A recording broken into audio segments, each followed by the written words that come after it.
everybody, and welcome to the Gemini Journalist. A very wonderful, happy Thursday morning to you. I hope we're all feeling blessed. I hope we're all feeling alive and well. If you aren't so well, physical health wise, if you're not feeling too well, I just hope things get better. But I do hope for the most of us, and for the most part, we are all doing okay. So we missed out on Tuesday. I do apologize. I'm really sorry, guys. However, this Thursday morning, we are currently down to our last chapter of our Christian romance novel that has been featured here on the channel, Not by Chance, by Marlene McPherson, God Answers Prayers. So definitely, if you have not yet grabbed yourself a copy of this one, you want to head on over, check this one out. Down below in the description, you will indeed see the links to Marlene's, to reach out to Marlene, so you can reach out, hook her up, and get yourself a copy. Also remember, she has the About Jamaica, and that is a word search puzzle book. So if you are a big fan of puzzles, word search, this is a beautiful one done by Marlene here. Trust me, it's really great. I sit down, I do puzzles. My daughter enjoys doing it. So and each turn you learn something about the culture of Jamaica. So it's a real authentic piece of Jamaican work. This is from Marlene. Once again, go ahead and check out her links down below in the description. Reach out to Marlene and grab yourself a copy of her About Jamaica puzzle book and her Christian romance novel, Not by Chance. And Not by Chance, I do recommend this for just about anybody, the teenage girls, boys, right up to adult ages. I recommend it. It's a romance book. It's clean romance, nothing exotic. So definitely makes a perfect gift for a loved one. All right, so without much delay, we're just going to dive right into it today. Here we go. Not by Chance, God Answers Prayers, Book 1 by Marlene McPherson, Chapter 11, the finale. The morning of December 19, 1987 unfolded with a crisp blue sky unadorned by clouds. The entrance to Bethel Temple Apostolic Church in Kingston Gardens was commanding in its own bridal finery of gorgeous flowers. Catherine, resplendent in her lace gown, stood at the entrance to the church with her giveaway father, Captain Roger White, an officer who was decked in his Salvation Army uniform. She was unaware of the murmurs of admiration as her eyes were fixed on her adored. His eyes, which had long stared at the door in hungry fascination, brightened as she appeared. The faint stains of the wedding march swelled majestically as she took her first step towards him. The walk seemed interminable, but she stood eventually by his side, her hands clasped securely in his. The minister's voice boomed. "We are gathered today to witness the solemnization of marriage between Catherine Lewis and Matt Cooper." As the 200+ guests joined in singing, "Great is thy faithfulness," Catherine's thoughts turned to her heavenly king. It is finally happening. After everything, wow. I thank you and praise you, Father. She had turned to face Matt. "I, Catherine Lewis, take you, Matt Cooper, to be my lawful wedded husband, for better, for worse, in sickness and in health." The vows had special meaning for the two who knew sickness and health. "The ring, Catherine." Pastor had asked for the wedding band. It could not be found, for worse was showing already. But Pastor would not have her to be flustered, and for better was right behind. The engagement ring was used instead. This humorous incident, a hint of things to come. Matt and Catherine, appearing composed, listened to the minister. He charged them to place God at the center of the relationship and to lean on Him for all that they would do. You may kiss the bride, Pastor directed Matt. Catherine held her head down, so Matt had to try a few times to get it right. The guests had a good laugh.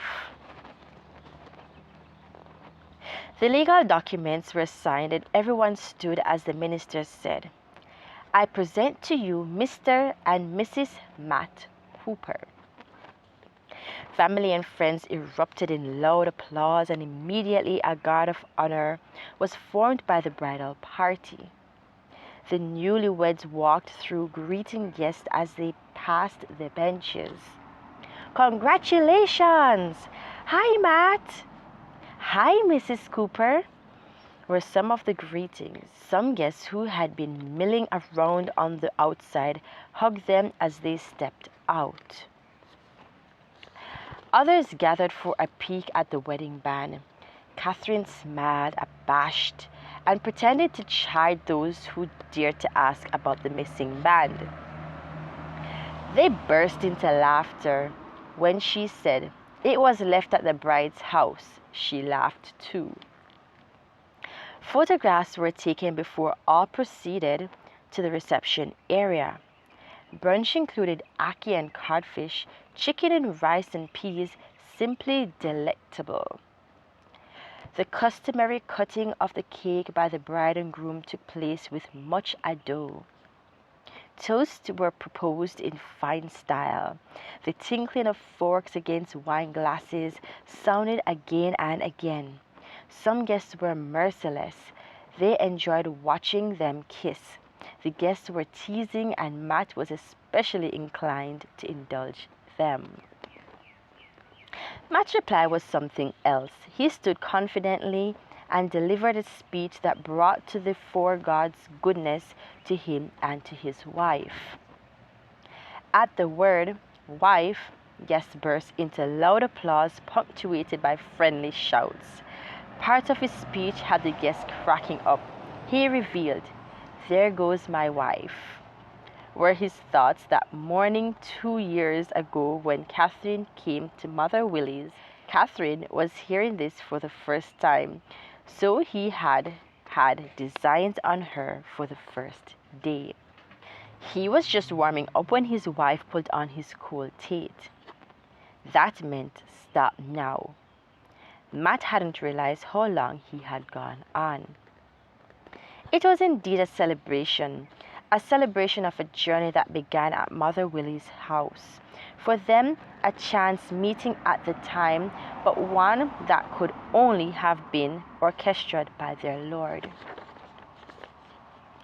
Ask, and it shall be given unto you. Seek God's direction. These were some of the words that now flooded Catherine's mind, and God's answer had been well worth the wait. Matt was certainly a gift. What a contrast to Cass. Catherine appeared lost in thought. Suddenly, she murmured, "God has answered my prayer." Matt caught her murmurings and smiled. She was aglow. Her heart was full. Matt was indeed her needs answered, her field which she had sown with love. And the field, no longer a distance away, would be hers always to reap with thanksgiving. So that has brought us down to the reading of God Answers Prayers Not by Chance, God Answers Prayers Book 1 by Marlene McPherson. And that was indeed, as I said, the final chapter of this novel.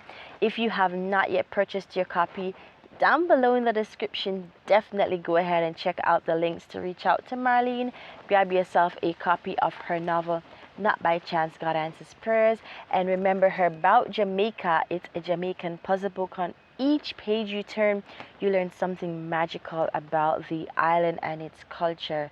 So definitely tap on those links down in the description. Reach out to Marlene, grab yourself both copies. They make perfect gifts. So reach out and grab yourself a copy. Guys, if you have not yet checked out the entire playlist of Marlene's work, her book consisted of 11 chapters long. Today is our final day of the readings, and definitely her playlist has been created. Marlene McPherson, go ahead, check it out. Remember to subscribe, hit like, turn that notification bell on, because you definitely don't want to miss out on all the good stuff that takes place here on the Gemini Journalist. Remember, for myself, check out my links in the description as well. I'm on TikTok, I'm on Instagram, you name it. I have been going lives as well. I have been doing lives with my readings on TikTok, so definitely you want to reach out. Check out all the good stuff. Remember, I do share the works of my work and the works of my fellow authors as well. So coming next week, we have a special guest, a very special guest that will be featured here on the channel, and her novel, which you have not yet seen, you've heard it being promoted. It will be featured here as of next week, Tuesday. So you definitely need to subscribe, hit that notification bell so you don't miss all the goodies that are taking place here. So without much delay, I'm not going to stress your ears too much longer. I know a lot of us have work. We've gone about 15 minutes about into the video. So you guys have yourselves a blessed rest of this weekend. Stay safe. If you need to wear that mask, wear that mask. If you're indoors, just keep back, relax, enjoy the rest of your weekend. Don't overwork yourself. Relax and enjoy. Have yourself a blessed weekend. Thank you for stopping in on the Gemini Journalist. Your girl Gemini signing off, saying peace out, walk fine in Jamaican style.